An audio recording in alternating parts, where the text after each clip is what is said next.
Hi, my name is Jerry Wise. I'm a therapist at Family Tree Counseling Associates in Carmel, Indiana. And this video is entitled, Divorce Doesn't Resolve Your Issues. There was a statistic I read recently that was quite surprising, though probably shouldn't have been surprising in that there are so many divorces and failed marriages in our society.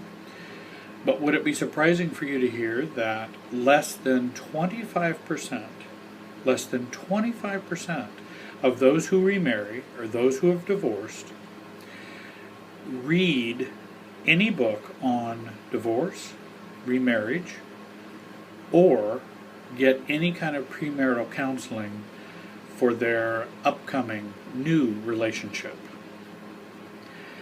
And I find that astonishing in that it reinforces the notion that humans have the tendency to not learn from their mistakes. Yet we so often think we do, but because of our paradigms, because of the way we view intimacy inside us and what we see as normal, that we don't get the help we need to make the changes we need so that we can be successful in our relationships. If I say nothing else during this video, I want to say, if you've had a divorce and are thinking about remarrying, get counseling and get help. It will benefit you for years, and it will benefit you and your family, if you have any children, for a very, very long time. And I believe that the healing in one generation passes on to the next generation. And vice versa. The dysfunction in one generation is inherited by the next generation. So be sure to get help for yourself. I was listening the other day to a song. I tend to like Peter Cetera. Maybe some of you might remember him, maybe not. He was a lead singer for a band called Chicago back in the 70s and 80s, and he had a hit with the Christian pop singer Amy Grant. She had a crossover hit with him, and the song was entitled "The Next Time I Fall in Love." But the lyric in the song is, "The next time I fall in love, I'll know better what to do." And I was listening to that song and I thought, how untrue that really is from the experience of the couples that I've worked with and also couples that I know in my own life.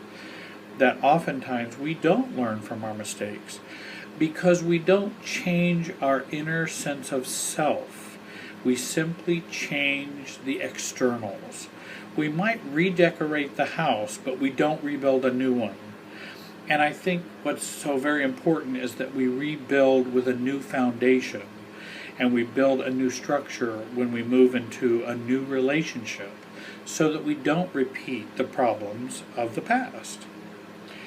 So why do second marriages fail more often or more frequently than first marriages? And why do third and fourth marriages fail even more frequently? Because of this truth that we really don't learn from our mistakes, and that's why we need to get some help, and that's why we need therapy. I think there is a rampant misuse of divorce in American families. I think often families or couples will use divorce for the wrong reasons in their relationships. Now that may sound odd or funny, but I really think couples use divorce as a screwdriver to hammer a nail, or use divorce as a hammer to try and screw in a screw. We're using the wrong tool to fix the problem. We tend to believe that if we get a divorce, then the fighting will end, the pain will cease, and each spouse will find happiness and find new love with someone else, and they'll go off and be happy. While this is maybe possible, it oftentimes is improbable and doesn't happen. And divorce is often what couples do to avoid working on their inner issues that got them into the failed relationships in the first place. And let me state that again. Divorce is often what couples do to avoid working on their own inner issues that got them into the dysfunctional or failed marriages they've gotten into. So many times I have couples come in and they want to work out, should I stay or should I go? They want to work on themselves and their marital issues, and they're not sure exactly what to do. And then one spouse decides, okay, I want to go. I'm just tired of working on this and tired of dealing with this, so I want a divorce. And then both spouses tend to think, well, we resolved that. I guess we don't need therapy anymore. Well, often what happens is they've just stopped resolving anything. They've gone to divorce, which certainly is a legal change. They won't be living together. They won't share finances. They'll have different parenting schedules for the kids, etc. But it doesn't mean that they've resolved the issues that got them there in the first place. And silently or inside, I think, I probably will see them again, maybe with a new spouse later down the road. And over 34 years, it has happened many times that I have seen that same spouse again, back with a new spouse, and they're having troubles again, often very similar. And though the second time they decide, maybe we should have taken your advice, maybe we need to work on those inner issues, and we'd like to do it now in this marriage rather than make this one fail and then look for a third. And so I think the sooner we work on the issues, the better off we are. Some have asked, well, do you believe, Jerry, that a couple should ever get a divorce? Well, that's not really for me to answer. Only a couple can decide if they want to stay together or want to go apart. I really don't decide that. I am not a couple's parent or pastor, nor am I the relationship police.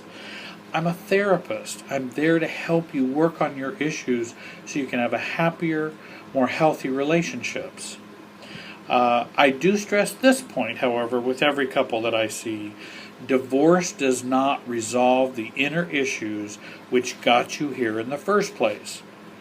Once a couple comes to see this clearly, then they can decide what they want to do about the marriage.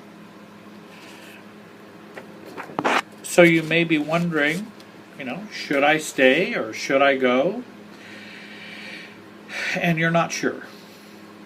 And if you feel your marriage needs help, but your spouse thinks, things are just fine, you go get, I don't really want to go to counseling, I advise even a spouse to come to counseling on their own, because that will help them understand the relationship better. It will help them understand their own issues and how those impact the marriage. And I believe changing one spouse changes the whole marriage. So I believe if both won't come, then one spouse should at least come. And I'm always of the view that if one spouse think there are marital problems, then there are marital problems. Even if it's not an agreement, it doesn't take a unanimous vote in a marriage for there to be marital problems. If one spouse thinks there's marital problems, then marital problems exist. And be sure to get help if you feel that way. I think it's also important to remember that marriages are not made up of just two people. This is an unhealthy myth that is believed by so many people, and our society promotes this greatly. Marriages are made up of us, our family of origin now, our family of origin of the past, our past intimate relationships, our everyone we've ever dated, people who have treated us badly, abused us, or bullied us, those who have shamed us. This marriage that we have is made up of lots of people within our lives because they all are inside of us, and they affect how we do intimacy and how we do our marital relationship. Marriages and our inner emotions, our ability to build an intimate, healthy relationship is not just about two people. It's about a whole network of people in our lives. And if we see that and acknowledge that, I believe, and I've seen, couples make real changes and become very successful in their marital relationship. Also, I think it's important to note before I end this video to state that divorce or leaving a marriage out of reactivity is the worst reason for getting a divorce. I think that a better state to be in is in having and achieve a more healthy, solid sense of self, and then make a decision about a relationship, versus I'm just unhappy, let me just fix that with this divorce solution. Because often it doesn't fix much of anything. It only prolongs problems and may even complicate more problems. And I think it's more important that we achieve a greater sense of self, more solidness, more calmness, more sense of who we are. Then let's decide about a relationship. Then I think we're seeing the relationship more clearly. We might find we want to stay, build a relationship, have it become the relationship we want it to be. But I think a couple doesn't know that until they get to that point. Otherwise, they're just choosing a divorce out of reactivity. And often in our lives, if we're doing something out of reactivity, it's probably an unhealthy move. So, if you'd like more help or have questions, please call me at 317-919-6264, or you can find me at www.familytreecounseling.com. I do Skype and Facetime therapy if you're from out of the Indiana area. And I appreciate you listening today. Have a great day.